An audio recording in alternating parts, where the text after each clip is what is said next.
नमस्कार, आप देख रहे हैं दंगल मेरे साथ। और दंगल में हम बात कर रहे हैं कांग्रेस की।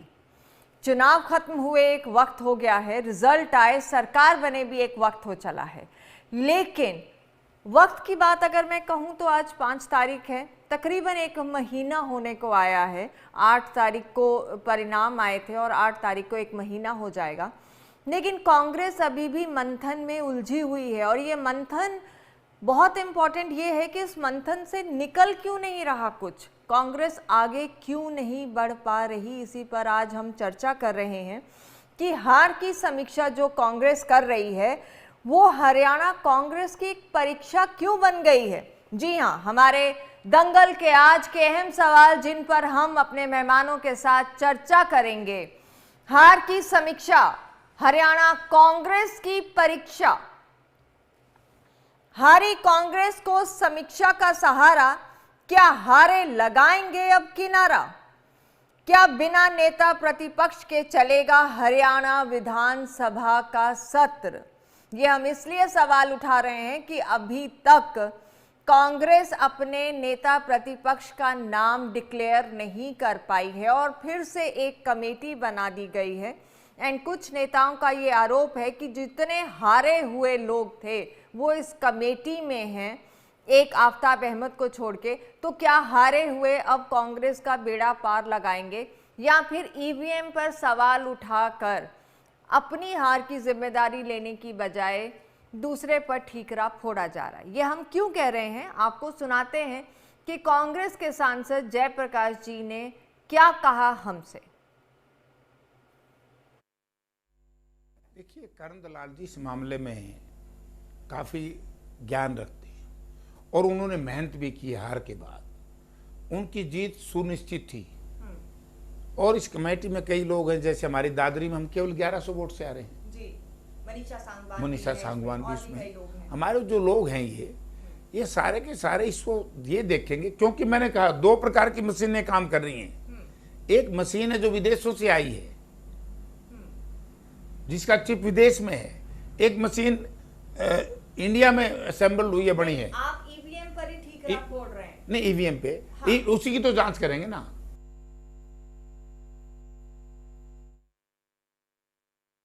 सुना जयप्रकाश क्या कह रहे थे, वो ईवीएम को सारा जिम्मेदार ठहरा रहे हैं। बहरहाल करण दलाल क्या कहते हैं जो इस नई बनाई कमेटी को लीड कर रहे हैं, एक बार सुनते हैं करण दलाल का क्या कहना है।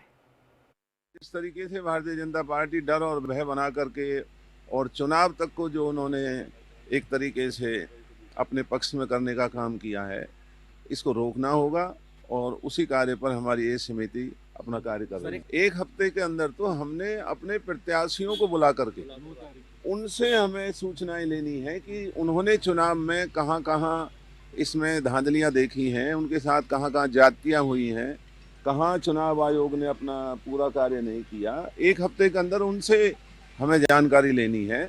फिर उसके बाद हमें अदालतों का भी दरवाजा खटखटाना है, हमें इलेक्शन कमीशन को भी आईना दिखाना है और अगर जरूरत पड़ी तो हम जनमानस के पास भी जाएंगे और इसे मुद्दा बना करके देश के अंदर इस धांधली को रोकने की शुरुआत हरियाणा की धरती से करने का काम होने जा रहा है। तो कांग्रेस नेता करण दलाल ने क्या कहा कि हम इस बात को मुद्दा बनाएंगे। कुमारी शैलजा क्या कहती हैं वो भी सुनते हैं। नेता प्रतिपक्ष का नाम अभी तक फाइनल नहीं हुआ, इस पर कुमारी शैलजा ने क्या कहा वो भी सुनते हैं। नहीं, ऐसी कोई बात नहीं। ये पार्टी का फैसला, जरूरी नहीं है कि हमेशा चाहे कोई भी पार्टी हो ये इमीडिएटली एक साथ हो।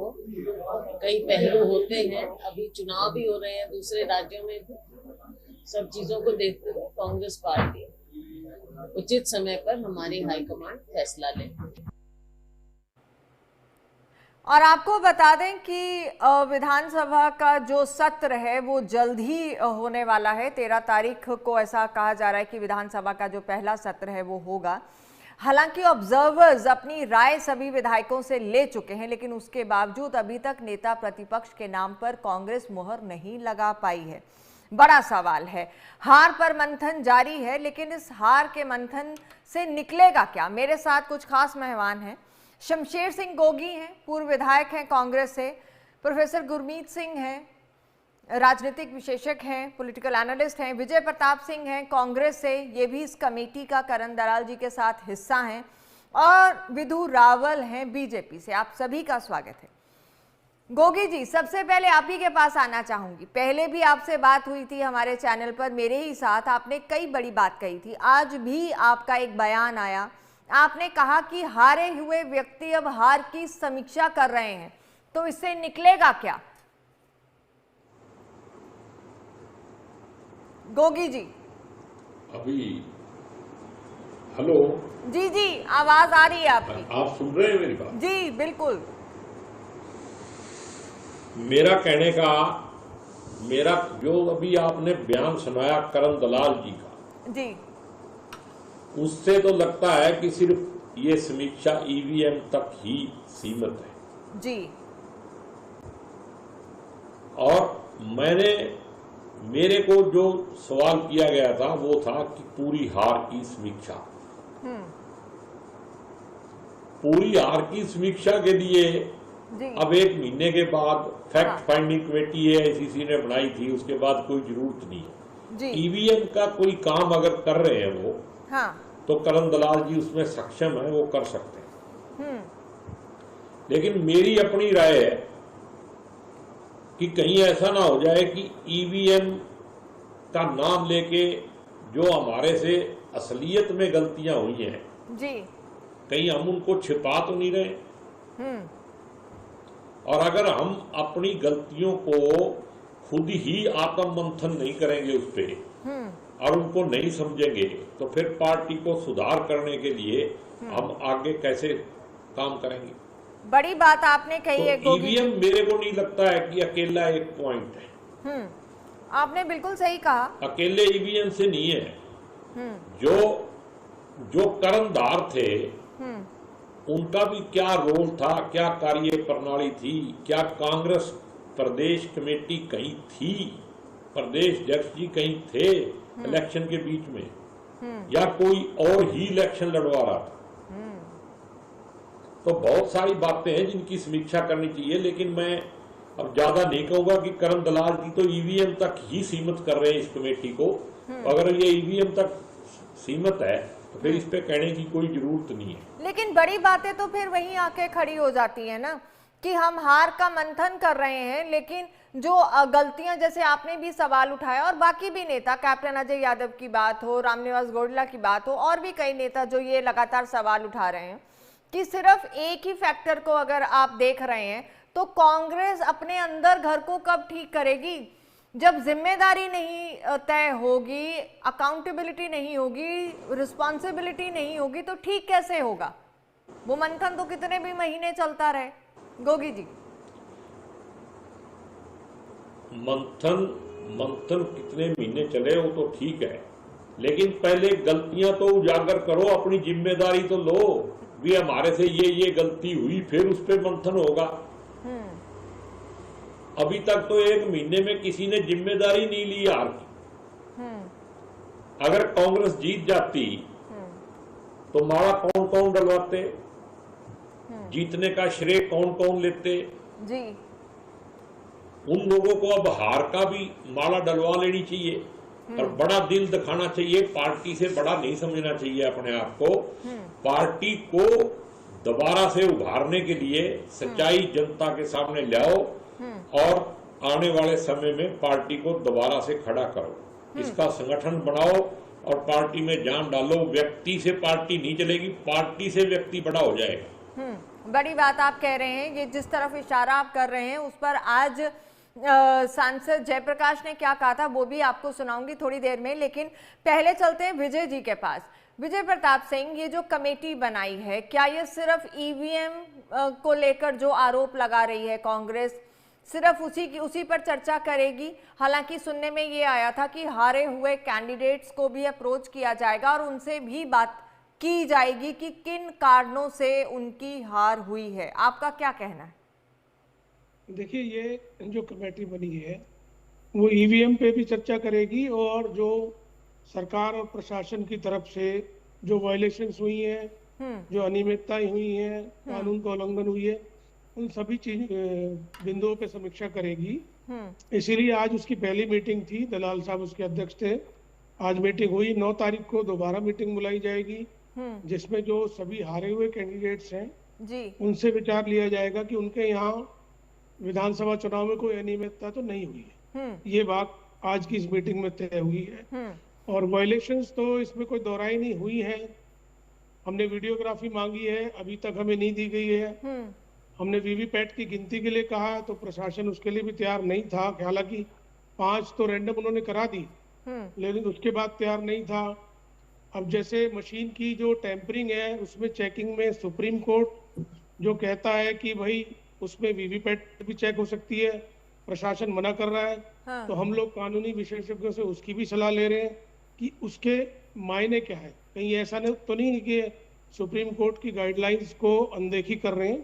तो उन सब चीजों के ऊपर कमेटी बनाई गई है और जल्दी ही उस पर रिपोर्ट दी जाएगी। जहां तक ईवीएम का बात है तो ईवीएम में एलन मस्क जैसे आदमी ने भी कह दिया है कि भाई ये मैकेनिकल चीजें हैं और इसमें टेम्परिंग की जा सकती है। लेकिन विजय जी तो आपने जो स्वाभाविक है ही। जी कांग्रेस ने जो प्रोटेस्ट इलेक्शन कमीशन के सामने रजिस्टर किया था, इलेक्शन कमीशन ने कई पन्नों का जवाब उस पर दिया और काफी कठोर शब्दों का इस्तेमाल भी किया। उसके बावजूद कांग्रेस अभी भी ईवीएम को लेकर ही ने चलते चुनाव में दोबारा डेट्स चेंज की है 13 से 20 कई स्टेट्स में।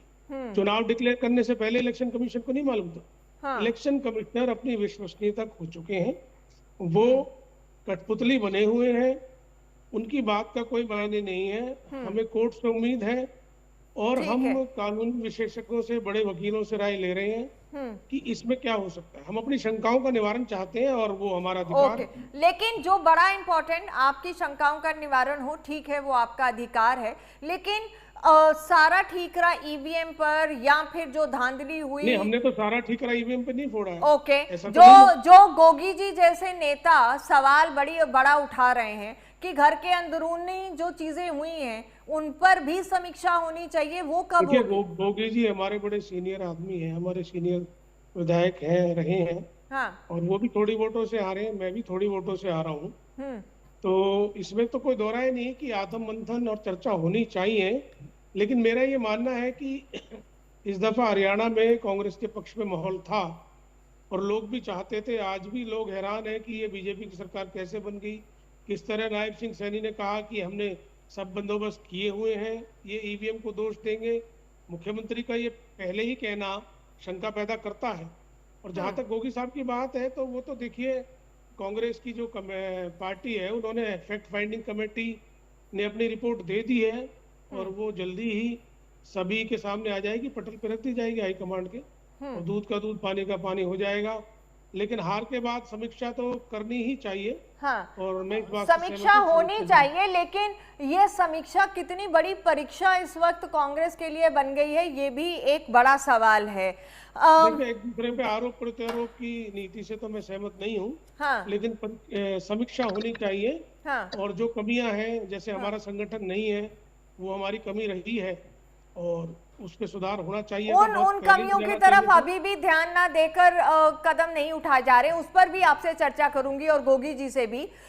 लेकिन विधु रावल जी, सारा का सारा हार का ठीकरा ईवीएम और फिर जो साजिशें रच दी भाजपा ने, वो बड़ा मुद्दा है। नवजोत जी, आपको नमस्कार और आपके माध्यम से MH1 देख रहे सभी दर्शकों को नमस्ते। हमारे जो साथी पैनलिस्ट हैं उनको भी नमस्ते। मैं उम्मीद कर रहा हूँ मेरी आवाज ठीक ठाक आ रही है। बिल्कुल क्लियर। देखिए, आज जो आपकी जब डिबेट शुरू हुई है तो पैनलिस्ट ने कुछ विचार रखे हैं। इसके अलावा पैकेज में भी एक व्यक्ति ने एक विचार रखे हैं। और इसके अलावा जिसने सबसे पहले ये ईवीएम वाला सवाल लेकर आए वो जयराम रमेश जी। जब मैं ऑन एयर ही था उस समय, चुनाव के नतीजे आ रहे थे, रुझान से नतीजों में बदल रहे थे, तो पहला व्यक्ति जिसने कहा था वो विजय प्रताप नहीं थे, वो शमशेर गोगी नहीं थे, वो किसी और कोई हरियाणा का कोई प्रत्याशी नहीं था, हरियाणा का कोई एजेंट भी नहीं था। सबसे पहली जो आवाज आई थी वो 24 अकबर रोड से बैठकर एक प्रेस वालों को बुलाकर जयराम रमेश जी द्वारा की गई थी। मैं रिकॉर्ड की बात कर रहा हूँ, इसकी जांच कर लीजिए। तो नैरेटिव तो वहां से बनाना शुरू किया था। अब ये तो रफूगिरी करने का काम कर रहे हैं। ये प्रयास कर रहे हैं कि किस तरीके से जो एक सर्वमान्य फैक्ट है कि इनका नेतृत्व जो है, और ये नेतृत्व सिर्फ हरियाणा में ही नहीं, केंद्रीय नेतृत्व भी जो है उसको किस तरह से इन्होंने पैम्पर किया हुआ है, उसकी नाकामी, उसकी नाकाबिलियत को छुपाने के अलग अलग तरीके बना लेते हैं। So these are a bunch of poor losers actually. ये साफ तौर पर मामला ये है। दूसरी, जयराम रमेश जी ने अभी जो इस विषय से पहले, कमेटी बनाने से पहले जो उनका बयान आया और जो 1600 पेज की उनको लताड़ लगी है इलेक्शन कमीशन द्वारा, उन्होंने जो कहा बड़ा महत्वपूर्ण है, उसको सुनना चाहिए। उन्होंने कहा कि हम मामले को यहीं खत्म कर देते, लेकिन हमें इतनी लताड़ इतने सब शब्दों में क्यों लगाई? अब जब ये लताड़ लगाई है तो अब जरूरी हो गया कि हम इसको जो है रिटेलिएट करें। तो विषय क्या है कि जो अपने खुद के आरोप है मानते हैं कि उसमें कोई सब्सटेंस नहीं। ये एक एडमिशन है कि मैंने जो आरोप लगाए थे, मैंने जो नैरेटिव गढ़ा था, उसमें कोई सब्सटेंस नहीं है, और मैं आगे एक और पॉइंट से इस बात को साबित करूंगा। लेकिन क्योंकि मुझे इतनी बुरी तरह से मेरी पब्लिक ड्रबिंग की गई है, इतनी जबरदस्त पिटाई की गई है उन जो है 1600 पन्नों में, तो अब मेरे लिए जरूरी हो गया है उस पर रिटेलिएट करने का। यानी कि विषय जो है ईवीएम टेम्परिंग का नहीं, या किसी प्रकार की कोई अनियमितता का नहीं है। विषय केवल वही, बस यही खता में बार बार करता रहा, कालिक चेहरे पर लगी थी और आईना साफ करता रहा वाला विषय है। आईने से मुलाकात नहीं करना चाहते, ना कीजिए, लेकिन बड़ी बात यह है कि reality is something which if you don't believe just does not go away. Reality तो वहीं की वहीं रहेगी, सच्चाई तो रहेगी। एक और बड़ी बात है, एक फैक्ट फाइंडिंग कमेटी पहले ही केंद्र ने बनाई थी, जो हार के कारणों का अवलोकन कर रही थी। अब वो फैक्ट फाइंडिंग कमेटी केंद्रीय है, उसके बाद ये कमेटी का बनना, और इस कमेटी में एक तरह के लोगों का आना, जो कि शमशेर गोगी जी ने भी जिस बारे में आज दिन में जो मीडिया को बयान दिया, ये साफ तौर पर बता रहा है कि केंद्र वाले तो अपने जो वो राजशाही खानदान है उनको बचाने के प्रयास में है। यहाँ पर जो कमेटी बनी है, यहाँ वाली समिति जो है, वो यहाँ वाला जो नेतृत्व है उसकी नाकामी को बचाने के लिए है, और अलग अलग मैंडेट्स हैं, यानी हार के कारण अलग बताएंगे। और आपकी डिबेट में जो कहा गया अभी शमशेर गोगी जी द्वारा, वो बड़ा महत्वपूर्ण है, और उसी में सारा का सारा सार आ जाता है। ठीक है, सार ये आ जाता है। उन्होंने कहा, मैं फिनिश कर रहा हूँ जी, अगले 30 सेकंड में फिनिश कर रहा हूँ। उन्होंने कहा कि कहीं ऐसा ना हो जाए कि ईवीएम का नाम लेकर जो असली गलतियां हैं उनको छुपाने का प्रयास हो। और ये मेरे पास एक रिपोर्ट है, ये 20 मई 2017 को इलेक्शन कमीशन ऑफ इंडिया ने, क्योंकि अभी एलन मस्क का नाम लिया यहाँ पर विजय प्रताप जी ने, एलन मस्क का नाम लिया, तो इसलिए मुझे ये प्रोवोक इन्होंने किया, तो मैं इन्वोक करता हूं। ये 20 मई 2017 में इलेक्शन कमीशन ऑफ इंडिया ने आप सबको चैलेंज दिया था, और 15 दिन बाद की डेट रखी थी, 3 जून 2017 को 4 घंटे का समय दिया था कि आओ हैक करके दिखा दो।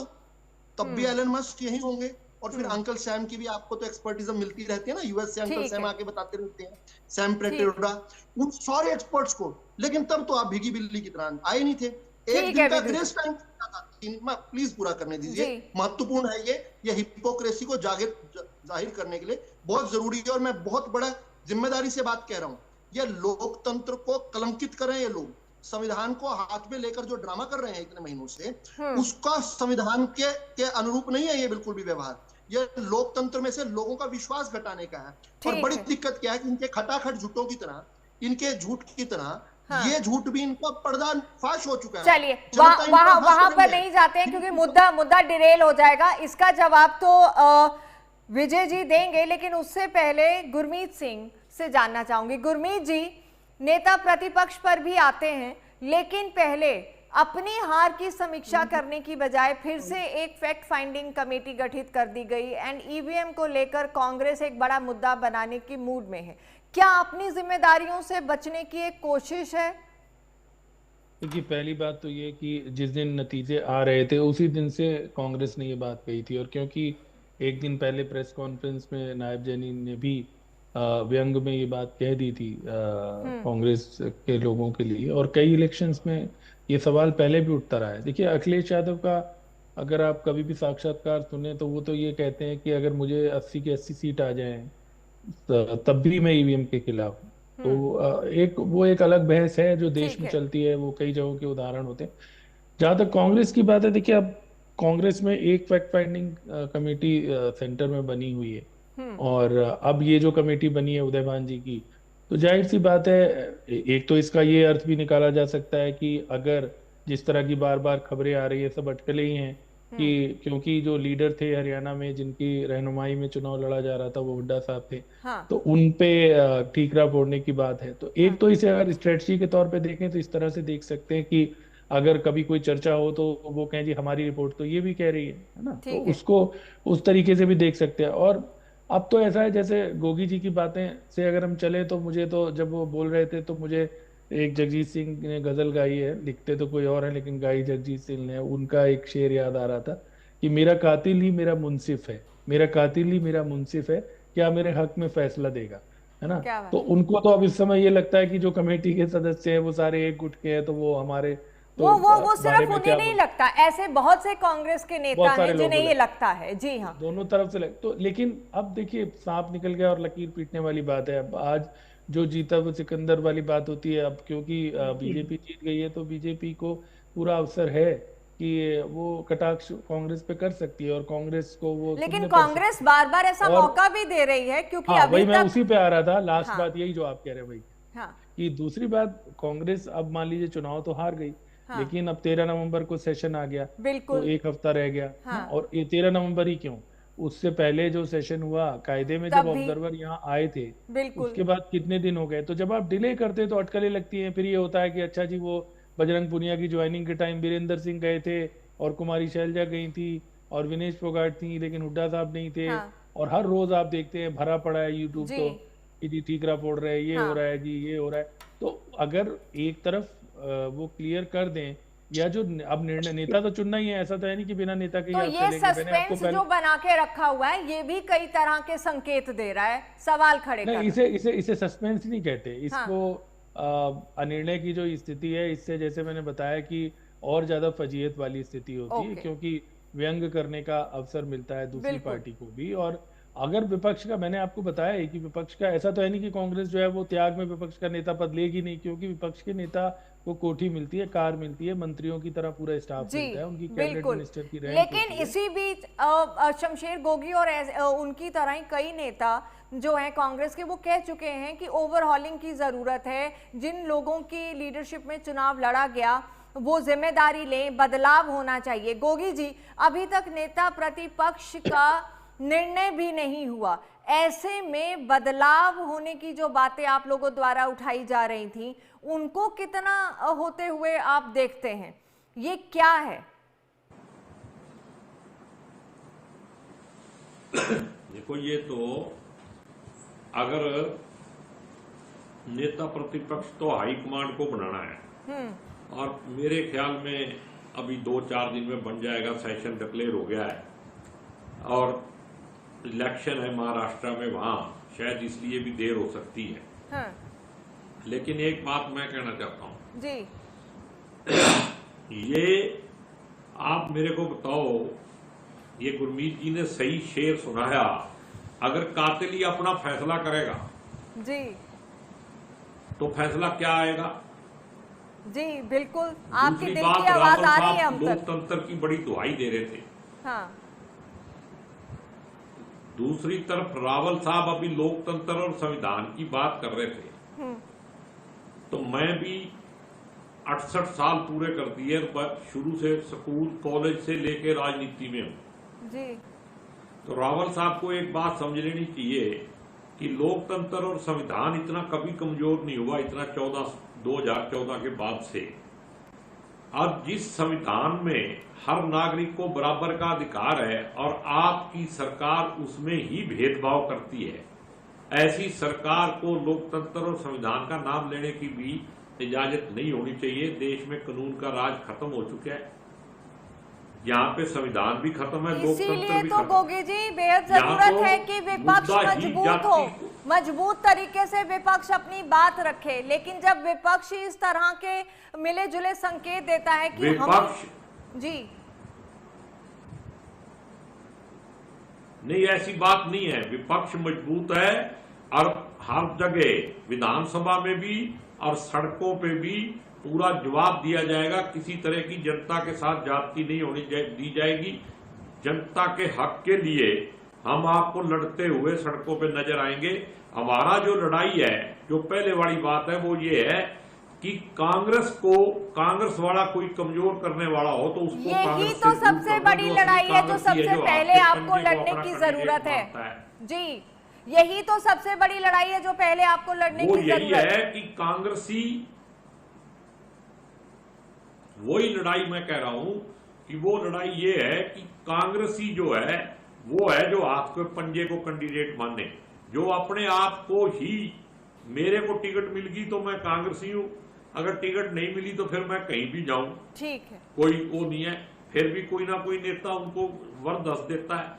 जो भीतरघात करते हैं वही लोग आगे जाके फिर बैठ जाते हैं। तो ऐसे लोगों से बचने की जरूरत है। यही बात मैं संक्षेप में कह रहा हूं। किसी दिन पार्टी की मीटिंग होगी तो डिटेल में मंच पे कहूंगा, यहां कह दूंगा तो उसकी वैल्यू कम हो जाएगी। जी बिल्कुल। वक्त एक छोटे से ब्रेक का, मजबूरी है। ब्रेक के बाद लौट रहे हैं और फिर इस चर्चा को नेता प्रतिपक्ष का चुनाव और उस पर, उसके नाम पर मोहर कब लगेगी। लेकिन इसी बीच कुछ नेता ऐसे भी हैं जो खुलकर कह रहे हैं कि हरियाणा में कांग्रेस का अगर चेहरा है तो वो सिर्फ एक है, उसके इतर कुछ भी नहीं। बताएंगे आपको इस छोटे से ब्रेक के बाद।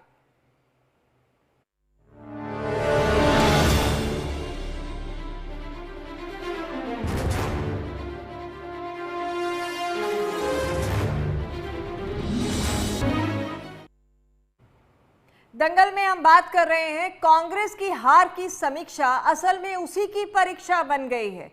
लेकिन कौन है वो जो आज भी कह रहे हैं कि भूपिंदर हुड्डा ही हमारे नेता हैं और उनके सिवाय हरियाणा में कांग्रेस को कोई नहीं संभाल सकता। आइए सुनाते हैं और उसके बाद सीधे चलेंगे शमशेर गोगी के पास कि बदलाव कैसे होगा अगर यही सोच है तो। हरियाणा में किसी भी पार्टी में भूपेंद्र सिंह हुड्डा से बेटर लीडर नहीं है जिसकी मास फॉलोइंग हो। ये ठीक है कि कई बार लोग दुष्प्रचार भी करते हैं, बड़े बड़े महापुरुषों के खिलाफ भी दुष्प्रचार हुए हैं। अच्छा, तो इनके खिलाफ आपको लगता है कि दुष्प्रचार हो रहा है, इनको वीक करने की कोशिश की जा रही है, जैसा आपने अभी थोड़ी देर पहले कहा। मैं कह रहा हूं कि प्रयास किया लेकिन जनता के सामने सच्चाई है कि जनता ने रिजेक्ट कर दिया उनके इस विचार को। किस विचार को? कि भाई हुड्डा साहब को कमजोर करने का जो इन्होंने सोच की थी सरकार ने, वो नहीं चली। लेकिन वो तो आप ही के नेता इल्जाम लगा रहे थे। कौन ला रहे हैं यार? वो कैप्टन अजय यादव की बात हो, रामनिवास गोरिल्ला की बात हो, गोगी, शमशेर गोगी की बात हो, खुले तौर पे कह रहे हैं। क्या कह रहे हैं? मैंने तो पता नहीं। कैप्चर की हुई है पार्टी, इसके अलावा वो किसी और को मानते ही नहीं। ना ना, ऐसा कुछ नहीं कहते वो। भाजपा को इल्जाम दे रहे हैं। ना, वो कुछ नहीं कहते ऐसा। आप लोगों को समझने में थोड़ा सा कहीं चक्कर आ गया। तो कांग्रेस सांसद जेपी जयप्रकाश ये कह रहे हैं कि भूपिंदर हुड्डा के अलावा और कोई नेता नहीं है जो हरियाणा में कांग्रेस को लीड कर सकता है। ये पूरा इंटरव्यू इस शनिवार आप रात को 8 बजे देख सकते हैं। कई बड़े खुलासे जयप्रकाश ने किए हैं।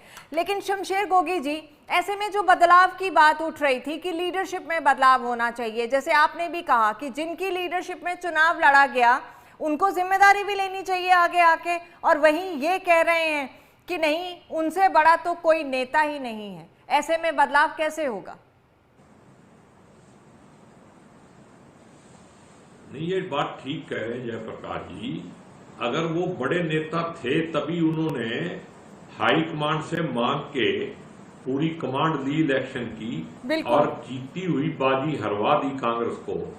कांग्रेस का चेहरा हरियाणा के अंदर वो लाखों वर्कर हैं जो बिना किसी लालच के दिन रात पार्टी का काम करते हैं और जिनकी वजह से ये 37 सीटें आई हैं जी।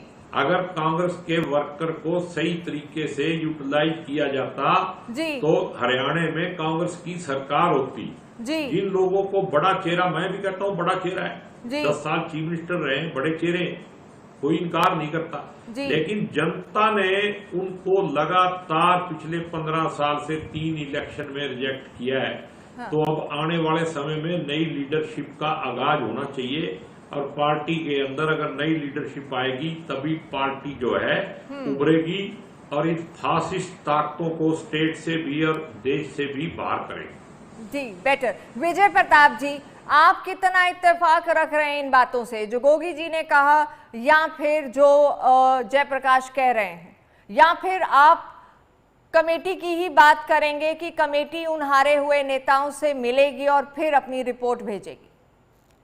देखिए, इसमें तो कोई दोहराई नहीं है कि हुड्डा साहब हमारी पार्टी का बड़ा चेहरा है, 10 साल सीएम रहे हैं, आज भी उनकी मास फॉलोइंग बहुत बड़ी है। लेकिन हमेशा से मेरा भी यही मानना है सभी का कि लीडरशिप हमेशा कलेक्टिव होती है, सभी का एफर्ट होता है, और ये पार्टी का आंतरिक मामला है। पार्टी इसमें विचार भी कर रही है कि भाई कौन आदमी आज ऐसा है जो उसे लीड करेगा। हुड्डा साहब है या उनकी गाइडेंस में कोई और है या कोई नया आदमी है, तो कांग्रेस के पास लीडरशिप की कोई कमी नहीं है। और मैं समझता हूं कि पार्टी के पटल पर सही डिसीजन लिया जाएगा और हमें थोड़े धैर्य से इसकी प्रतीक्षा करनी चाहिए। बड़े ही संदेह हुए शब्दों का इस्तेमाल आपने किया। हालांकि प्रोफेसर गुरमीत सिंह, तो आप देखिए, अगर आप देखेंगे पार्टी कहिए विधानसभा में हारने के बाद अभी पूरी रिपोर्ट्स ले रही है, फैक्ट फाइंडिंग कमेटी की रिपोर्ट्स ले रही है, अपने सोर्सेज से भी चल रही है, तभी पार्टी ने सभी चीजें होल्ड पे डाली हुई हैं और उसके बाद ही पार्टी डिसीजन लेगी। तो मेरा ये मानना है कि सही दिशा में काम जरूर हो रहा है और हमें बिल्कुल रहना चाहिए। लेकिन असमंजस की स्थिति है गोगी जी, क्या जो वर्कर्स हैं क्योंकि उनको भी इंतजार है कि क्या कोई नया चेहरा आता है, कौन लीडर बनता है, कौन अध्यक्ष बनता है, हम आगे कैसे आगे बढ़े, तो क्या कार्यकर्ताओं में इस चीज को लेकर इंतजार के साथ निराशा नहीं है? तो जी, सबसे ज्यादा निराश और मायूस अगर कोई है तो वो वर्कर ही है, और भुगतना भी वर्कर को ही है। बड़े बड़े लीडरों का क्या बिगड़ता है जी, उनका टाइम कट जाता है, लेकिन कांग्रेस पार्टी का वर्कर निराश है, हताश नहीं है, वो आज भी लड़ने के लिए तैयार है। लेकिन मेरे को ऐसा लगता है कि पार्टी हाईकमांड को नई लीडरशिप का सदुपयोग करना चाहिए और पार्टी को मजबूत करना चाहिए, वरना ये हिटलरशाही ताकतें अगर देश में बढ़ेंगी और हम मुंह देखते रह जाएंगे और इसमें कुछ नहीं करेंगे, तो हम भी उतने ही दोषी होंगे जितने ये हिटलरशाही होंगे। जी जी विदु जी, कहिए। देखिए, कांग्रेस का अंदरूनी मामला है जिस पर आपने चर्चा करने के लिए मुझे बुलाया और मैं उसी बात पर ही चर्चा कर रहा था। लेकिन मेरा जो कंसर्न है, मेरा कंसर्न वाइड है। मेरा कंसर्न उस पर है जिसमें आपने मुझे बोलते हुए रोक दिया था। मेरा कंसर्न इस बात पर है कि लोकतंत्र में जनता का विश्वास जो है पैदा करना, लोगों को सिनिसिज्म से दूर करना, इतना ही पक्ष का काम है, इतना ही विपक्ष का काम है। लेकिन जिस प्रकार से बेहूदगी से, बिना तर्क से, केवल अपने व्यक्तिगत स्वार्थ, और मैं इसको स्वार्थ भी नहीं कह रहा हूं, कल को इसकी समीक्षा होगी तो इसमें मुझे लगता नहीं कोई बहुत लोग इसको वाइज कदम कहेंगे। ये जिस बेशर्मी के साथ कांग्रेस पार्टी आज लोकतंत्र को कमजोर करने पर आकर उतर गई है, मुझे लगता है कि चौथा स्तंभ जो है लोकतंत्र का, विशेष रूप से पत्रकार जो आपके पैनल पर भी हैं और खुद जो पत्रकार हैं, ये मुझे नहीं पता ये क्यों, why are they oblivious to the fact. Rahul Gandhi कह रहे थे ना वेस्टर्न पावर्स पे जाकर कि why are western powers oblivious to. मैं आज आप लोगों से सवाल करता हूं, जितनी बेहूदगी के साथ जो है लोकतंत्र के साथ जो कुकर्म किए जा रहे हैं, जितना बदनाम किया जा रहा है, आप लोग इनको आड़े हाथों क्यों नहीं ले रहे? मेरा कोई मतलब नहीं था इस बात में, इस विषय को लेकर आना, लेकिन आपकी डिबेट में 3 बार अलग अलग बातें आई। बोले जी लोकतंत्र को इतना कमजोर कर दिया जितना 10 सालों में इतना कमजोर हो गया जितना कभी भी नहीं हुआ। और इन्होंने बताया इनकी उम्र 68 साल है, तो मैंने कैलकुलेट किया कि अब से 49 साल पहले इनकी उम्र जो है ये बालिग रहे होंगे, मेरा तो जन्म भी नहीं हुआ था। 1976 में जो 42वां संशोधन किया गया था, 42nd अमेंडमेंट थी, वो पूरे का पूरा कॉन्स्टिट्यूशन को अपसाइड डाउन कर दिया गया था। 59 क्लोजेस को हटा दिया गया था। इमरजेंसी इस देश पर थोपी हुई थी उससे पहले। वो लोकतंत्र का लो पॉइंट नहीं था। अब क्योंकि ये सत्ता से बाहर हो गए हैं, क्योंकि इनको जनता लोकतांत्रिक तरीकों से सत्ता में नहीं आने दे रही, इनके फर्जी आंदोलनों के बावजूद नहीं आने दे रही, और आज दर्शनपाल का बयान है इसको लेकर, पूरा मीडिया भरा पड़ता है। जो गुरनाम सिंह चढ़ूनी जी का बयान पिछले दिनों में आया और हमने देखा कि किस प्रकार से जनता ने रिस्पॉन्ड किया खटाखट जूतों को। उसके बावजूद भी हिटलर फासिस्ट लोकतंत्र, मुझे नहीं पता कि शमशेर सिंह गोगी ने अपनी पार्टी का नाम कांग्रेस पार्टी से हटाकर लोकतंत्र कब रख दिया। कांग्रेस पार्टी निश्चित तौर पर पिछले 10 साल में जितनी कमजोर है उतनी कभी कमजोर नहीं हुई, लेकिन कांग्रेस पार्टी का नाम बदलकर अगर इन्होंने लोकतंत्र रख दिया हो, लोकतंत्र बहुत मजबूत है, बहुत सशक्त है। और शमशेर सिंह गोगी और उनकी पार्टी का शीर्ष नेतृत्व चाहे शीर्षासन कर ले, चाहे किसी प्रकार का ढोंग स्वांग कर ले, इसके बावजूद भी लोकतंत्र को इस प्रकार से कमजोर नहीं करने देगा। और मुझे लगता है कि दूसरे जो घटक हैं, जो दूसरे स्टेक होल्डर्स हैं, उनको इस पर चुप नहीं रहना होगा। They are living their duty. ये विधु रावल को प्रतिपक्ष के रूप में बोलना पड़ रहा है, ये रोल आप सबका भी है। आप इनसे सवाल कीजिए। देश पर लोकतंत्र, मैं कर रहा हूं बात पूरी, जब देश पर सारे विपक्ष को जेलों में ठूस दिया गया था, हमारे संवैधानिक अधिकार रोक दिए गए थे क्योंकि इंदिरा गांधी जी को प्रधानमंत्री रहना था, तब लोकतंत्र मजबूत था। जब किशोर कुमार से लेकर एक एक लोगों को गाने तक से अनुमति नहीं दी गई थी, फंडामेंटल ड्यूटी स्ट्रिप कर दी गई थी, 59 क्लॉज हमारे हटा दिए गए थे, संविधान की आत्मा जिसको बाबा साहब अम्बेडकर ने कहा प्रियम्बल प्रस्तावना, उसके साथ तक छेड़छाड़ कर डाली इन लोगों ने, जिसको 1980 में सुप्रीम कोर्ट ऑफ इंडिया ने जिसको गैर संवैधानिक घोषित किया हुआ है। उस समय लोकतंत्र बड़ा स्वस्थ था, जब इनके इशारे पर मीडिया नाचता था। राडियो टेप्स हमने देखी हुई है, हमने देखा हुआ है। ठीक है विदु जी थोड़ा सा भटक जाएंगे अगर हम लेकिन ये हम क्योंकि हम सभ्य तरीके से हम सुन लेते हैं, इसका मतलब ये ब्रैट कुछ भी बोलते रहेंगे। ठीक है विदु जी, शब्दों पे कंट्रोल करना जरूरी है जी। विजय जी जल्दी से, हिटलर कोई कॉन्स्टिट्यूशन शब्द है क्या? फासिस्ट की सरकार है क्या? क्या देश के करोड़ों लोग जो वोट करके आते हैं वो फासिस्ट को चुनकर आ कर रहे हैं क्या? ओके विदु जी, मुझे कंट्रोल कर रहे हैं, इन लोगों को भी करना है। इनको इनकी भाषा में जवाब देना पड़ेगा, नहीं तो आउट ऑफ कंट्रोल हो रहे हैं ये लोग। विजय जी जल्दी से अपनी बात कहिएगा, फिर प्रोफेसर गुरमीत सिंह के पास चलेंगे। विजय जी कुछ भी बोल देंगे, ये कोई कांग्रेस पार्टी का कोई सम्मेलन चल रहा है क्या? कुछ भी बोल देंगे यहाँ पर डिबेट पर आकर ये लोग, कुछ भी बोल जाएंगे। हाँ प्रोफेसर साहब अपने शब्दों पर कंट्रोल नहीं रख पा रहे हैं। बिल्कुल नहीं रखेंगे। जिन शब्दों में बोलोगे उन शब्दों में जवाब मिलेगा और मिलना चाहिए। इस देश की जनता, people have started standing up to you. ये जो सेंस ऑफ एंटाइटलमेंट है ना, ये राजमाता की पहुंच के राजा जन्म देता है, ये खत्म करना पड़ेगा। ये एंटाइटलमेंट 40 साल पहले बात आज की चल रही है, आज पे बात नहीं उन्होंने ही कहा था लोकतंत्र 10 साल में इतना कमजोर नहीं हुआ। विजय प्रताप जी आप भी कवर अप कर रहे हैं उनको, उन्होंने कहा आपका नैरेटिव ऐसे नहीं खरीदा लेंगे हम। आप आज के विषय पर बात करते हमें कोई दिक्कत नहीं थी। मिनिस्टर ने कहा मैं रिपोर्ट कार्ड दूंगा तो प्राइम मिनिस्टर कटेंगे बटेंगे, इस बात पे क्यों बात कर रहे हैं? नहीं बटना चाहिए हमें, क्यों बटना चाहिए? क्यों बांटना चाहते हैं? साल से आपकी सरकार है, 1947 में देश का विभाजन करके बाद भी कहेंगे आपको सुकून नहीं मिला और बांटना चाहते हैं देश को। विजन ही नहीं है, क्यों बांटना चाहते हैं आप? ये तो बिल्कुल ठीक है, ये तो हमारे पूर्वज भी कहते थे, ये तो आपके पूर्वज भी कहते थे। चलिए हम मुद्दे से भटक रहे हैं, आप दोनों को मुझे रोकना होगा। हम मुद्दे से भटक रहे हैं, आप दोनों को रोकना होगा। गुरमीत सिंह जी के पास चलेंगे। गुरमीत जी, क्या कांग्रेस बीजेपी को मुद्दा दे रही है अपनी चीजों? पहले भी आपने ये कहा है, जाहिर तौर पे मुद्दा दे रही है बोलने का, क्योंकि अपने घर को हम सही नहीं कर पा रहे हैं। देखिए पहली बात तो राजनीति में हार जीत होती रहती है। हाँ। और बहुत सारी भारतीय जनता पार्टी 2014 से पहले, तब तो मैं पत्रकारिता में ही था, तो हमने देखा है कि चौटाला साहब किस तरह से उपहास उड़ाया करते थे, खासतौर पे जब और मोदी जी उस समय प्रभारी थे। पहली बार उन्होंने लड़के 29 सीटें दी थी, हमने सब अपनी आंखों से देखा हुआ है। और वाकई में उस समय में, जैसे इस बार कोई यकीन नहीं कर रहा था कि भारतीय जनता पार्टी तीसरी बार सरकार बना लेगी, उस समय भी कोई ये सोचता नहीं था कि भारतीय जनता पार्टी हरियाणा में अपने दम पे सरकार बना देगी और फिर दूसरी बार और फिर तीसरी बार।